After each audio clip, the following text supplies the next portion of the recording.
Hi guys and welcome to another TechNet video. Today me and Steve are in Studio 3 and we're going to be looking behind the scene footage of Detect Dev. Good name, I like that, it's a very good name.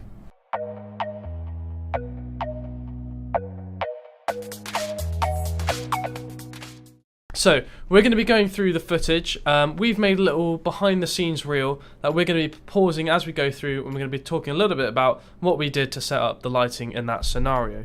We were talking a little bit about like the sort of reasoning behind it, what made it more effective for that character, because we also based the script slightly around the sort of lighting scenarios we were using as well. Yeah, more or less where we put the lights, why we put them there, and what impact those lights had when we put them there, if that makes sense. Exactly.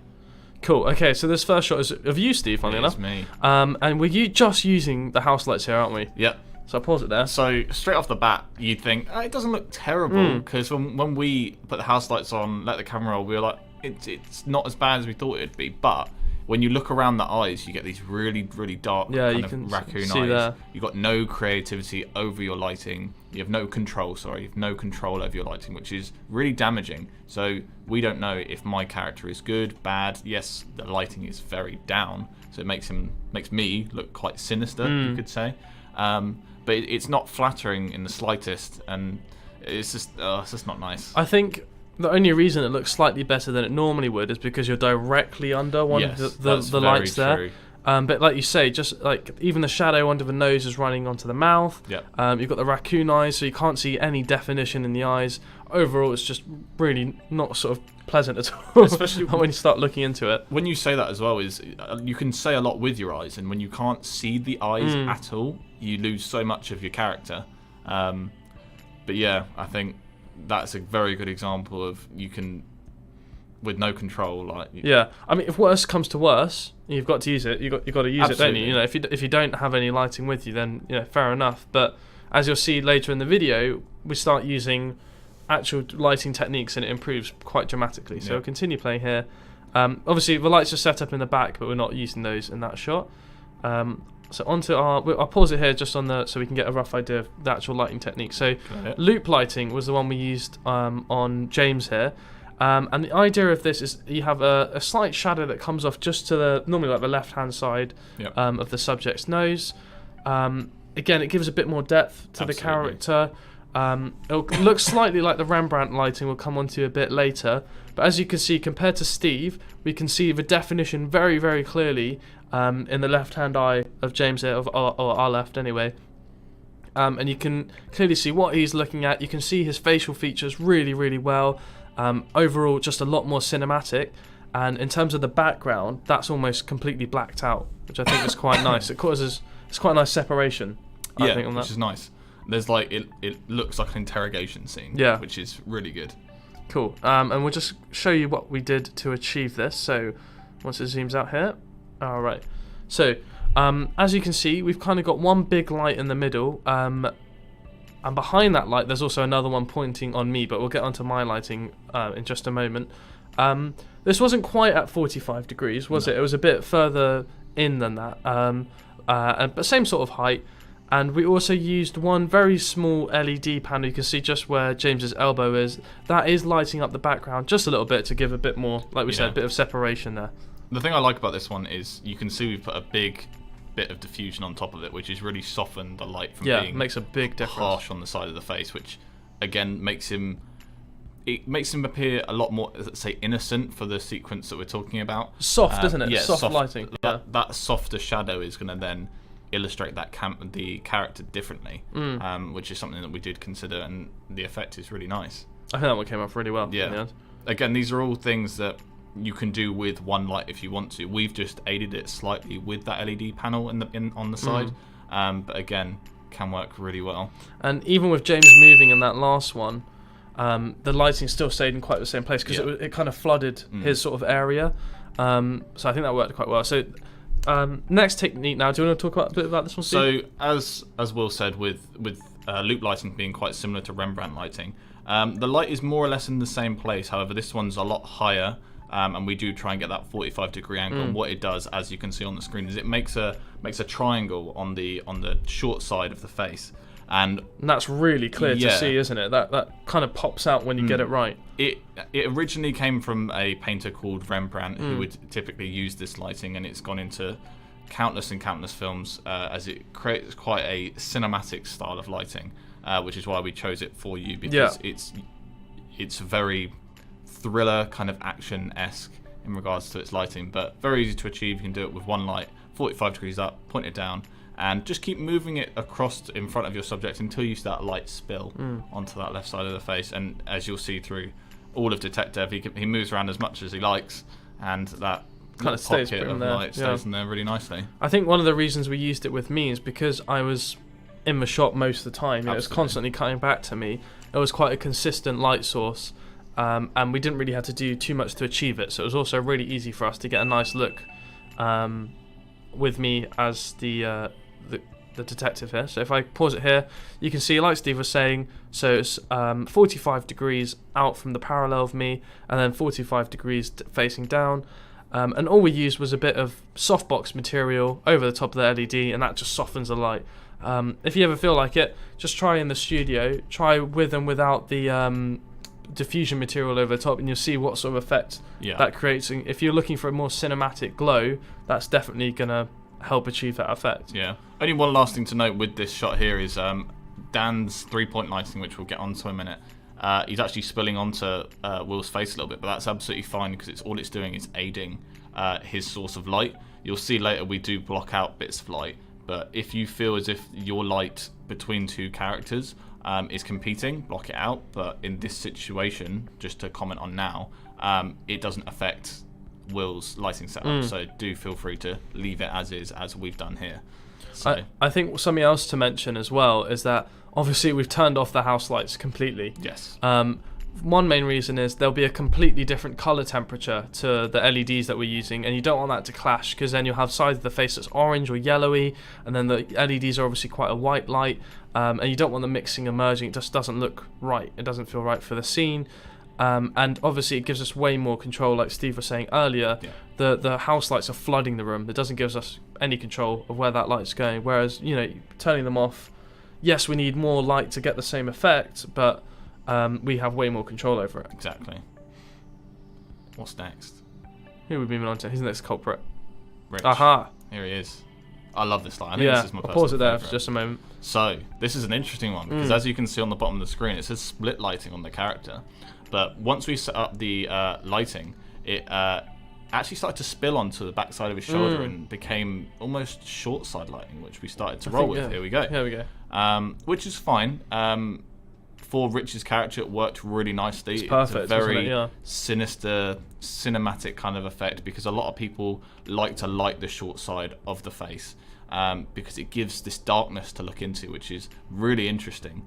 And it also gives that kind of almost moonlight kind of glow, and for the kind of noir-esque that Rich was going for with his coat and his hat, works really nicely. And you can tell straight away the light's a lot harsher here, isn't it? It's a lot closer, the intensity's higher, it's a lot brighter. If you're looking at the scene from an actual perspective of where it is in a film, it's probably a bit too much, I think, isn't it, to consider it being like a window or something like that. It is almost like an interrogation lamp's being put on him.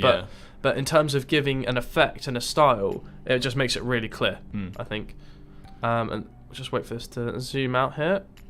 There we go. Do you want to talk a little bit through that one, Steve? Yeah, sure. So, as you can see, there is a nice big light source coming from his side. It's exactly parallel with his shoulder, which is how the light spilled onto the back of his broadside shoulder when he was leaning forward, which actually ended up being a really nice effect, and it made that short side lighting. We diffused it slightly, as what we would have done is we would have turned the camera on, left it to just be the raw LED, and it was probably too harsh. We popped the diffusion on there, softened it up a little bit. But you can see that big reflector that we've used as a flag. What that is doing is it's stopping Will's Rembrandt lighting from spilling onto Rich. And that's really important, because if that had spilled onto it, it would have just softened out his whole face and he'd have looked really nice and attractive. Not that Rich isn't, but the lighting that we are going for, we want to make him look really sinister. Exactly. So they're called flags. In the industry, they're big sheets of canvas with metal around the edges.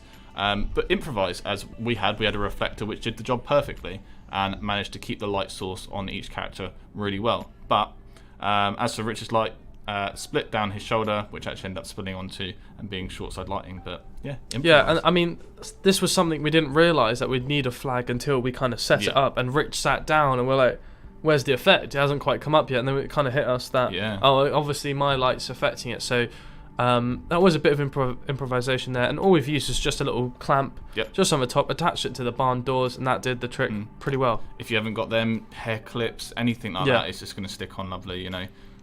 Sheets are a great thing for a bit of diffusion, but if you've got a darker sheet or a curtain, stick it up, it works out really well. Alright, so we're moving on to our next one. So we've got Rachel with the Paramount butterfly lighting. I think that's quite a good shot there to demonstrate that. Obviously throughout Detect Dev we don't put the names of the lighting underneath, and you probably may not have realised some of the techniques that we were using. So this is called Paramount, or otherwise known as butterfly lighting. It was used in sort of like 60s, 70s, early Paramount films, where they'd often like female actresses from quite a high light, and it would cast this shadow just under the nose that doesn't quite reach the lip, almost giving like a butterfly wing effect, so it's hence why it's got that name as well. It was really meant to accentuate sort of like jaw lines, cheekbones, a lot of things that people sort of valued quite highly in aesthetic back then, and it's still quite commonly used now. A lot of quite interview setups like we've used in here. As you can see, different to sort of Steve's over-the-top room lighting, there's no raccoon eyes. And I think they'll hopefully be able to see when it zooms out just here that we actually believe we put the reflector underneath, didn't we? Yes. In the end, yeah. Okay, so if we pause it here, so you've got that butterfly lighting which casts the shadow underneath the nose. But we've also put a reflector just in front of Rachel to bounce some of that light back up into to get rid of the sort of like raccoon eyes that it would normally cast, and that moves it onto something else called clamshell lighting. So you've got the light coming down from above and then bouncing back up to kind of illuminate sort of those shadowy spots. Will create a clamshell sort of light. Again, we've had to use a flag just like we did in the previous one, just to block the light. But we ended up just splitting the tables in half here, didn't we? Yeah. We realised, well, how are we going to get the light sort of straight over the top? And we managed to find just the right spot where the camera was just out of frame for the lighting stand. Worked really, really well. As you can see, we didn't use any diffusion on the butterfly light because that shadow, we wanted it quite prominent. Yeah. If we used a bit of diffusion there, it would have sort of blurred it, made it not, it kind of felt unintentional, whereas we wanted that to be really clear that you could see the shadow under her nose, and I think that one came out really well, didn't it, in the end? One last thing to note is you can see quite clearly on the bottom left we've got a I think it's just an LED panel with a diffusion box on it. The reason we've done that is because when Rachel sat down, because she's wearing a dark top, we wanted to kind of get a little bit of light on that back shoulder just to diffuse a little tiny bit from the background. If not, she'd just be kind of a floating head. Yeah. So those are, again, one of those things, when you look at the frame and you think there's something not quite right here, whilst you're blocking your scene, which is rehearsing your scene, myself, which is the person that was sorting out at the time, is going around and just checking these different bits of light, see how they work, see how it feels quite nicely.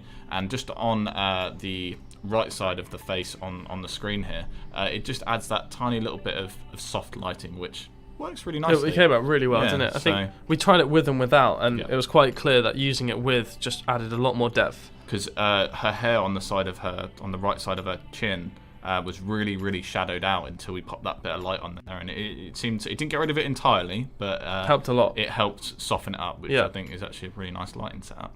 And obviously, guys, the kit we're using here is stuff that's all in the studio, things that you guys can use at any time.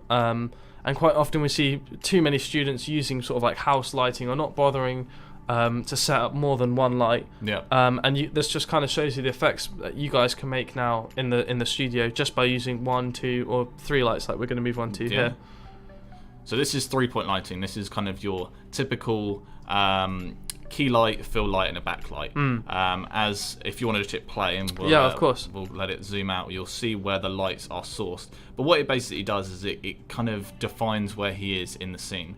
And there is a lot of lights here in the shot, but you can see there's one light going, which we call our key light, which is that really main prominent light going onto the left side of Dan's face, which is really defining his left shoulder, his hand, and being that key light. The light to the right of that is actually bouncing off the background and kind of almost silhouetting him from the background, which is quite nice. And then I don't know if you can see down by his elbow, you can actually see there's an LED panel, which is popping a nice bit of light onto the back side of his head, which is completing that 3-point lighting. You can really see that on his like sort of jawline there, can't you? On the right side of his face. Which I think this is probably one of the most cinematic setups we got. Admittedly, it's a bit more gloomier than we expected it to come out as, because usually 3-point lighting is the kind of lighting that you'll see in like commercials and stuff. But for an interrogation scene, it worked perfectly. Yeah. We could have quite easily swapped out that small LED for a large one. Yeah, and it would have really filled that side exactly. of the face. But I think we decided to go with that more contrast style because of that. Yeah, sort of like interrogation down to the concept. situation that you're going for, and that's one of the things to always consider. Again, we didn't use a flag for this one, primarily because the light source on Dan's face wasn't being conflicted when the cameras were on, so we thought there's no need to put the flag there. So have a look at the frame prior to you putting the flag there. If you need it, great. If you don't, there you go. Yeah, so now we're moving on to split lighting again.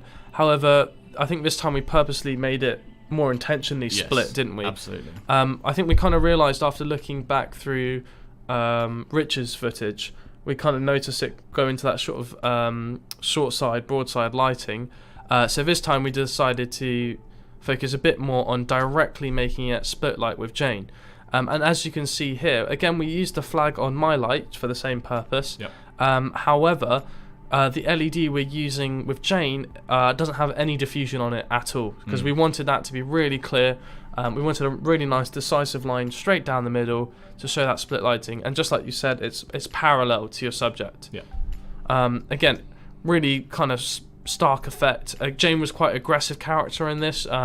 I was almost insulting her at this point, wasn't I? And I think it kind of showed it is that sort of like two sides, isn't it? You know, exactly. At first of all, she's like, "Oh, why am I here?" And then kind of gets a bit more angry towards the end. I think that was quite nice for her character.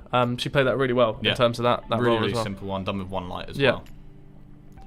I like this one. It's very soft. It's very innocent. Yes. So to say. So this is broadside lighting, and all it is one nice big soft light on the broadside. When I say broadside, I mean it's the side of the face that is facing the camera. It's the broader side of the face, and it gives that softer, more welcoming kind of feel to it, which for Rob's character, who was completely in the dark about the situation, absolutely perfect, was spot on, as Will said. If we let it play on a second, you'll see that there is a second light in the background. But one thing to note with the main source, it isn't diffused at all, but we have used the barn doors primarily because the barn doors act as their own mini flags. What we ended up doing is we used a normal one, and light spilled everywhere, all over Will's face, and it got rid of all the Rembrandt lighting. But the barn doors, if you close them to the right angle, that's going to push shape the light a bit more, isn't it? Directly to where we want it to go, which was great. And then if you can see on the just behind Rob, we obviously have the flag to block Will's Rembrandt lighting, and then there's an LED panel pointing onto the backdrop, just to kind of give that what they call checkerboard effect, where one side's light and the other side's dark, to really kind of differentiate him from his background. And it's a really nice little light. I thought it was really well. I think if you look at Rob's head and just take it almost like a pie chart, you can see that, you know, it's almost sort of 20-30% in the shadow. That's the short side, and then it's sort of like 70-80% lit. That's your broadside. Absolutely. And then, like we showed earlier with Rich, it was the complete opposite, where only 20% was in the light, and most of it was in the shadow. And if you can imagine flipping that lighting setup, are you going to believe Rob as a character much more if he had this short side lighting spilling over his back shoulder? So you got to consider what your lighting is going to do for how we as an audience perceive our character to be. We wanted to portray Rob to be completely in the dark, completely innocent, a bit like I have no idea what you're talking about, and that lighting should also say that. Likewise with what you were saying with Jane and her character, the lighting is parallel to the character and what they're trying to say. Yeah, you know, exactly.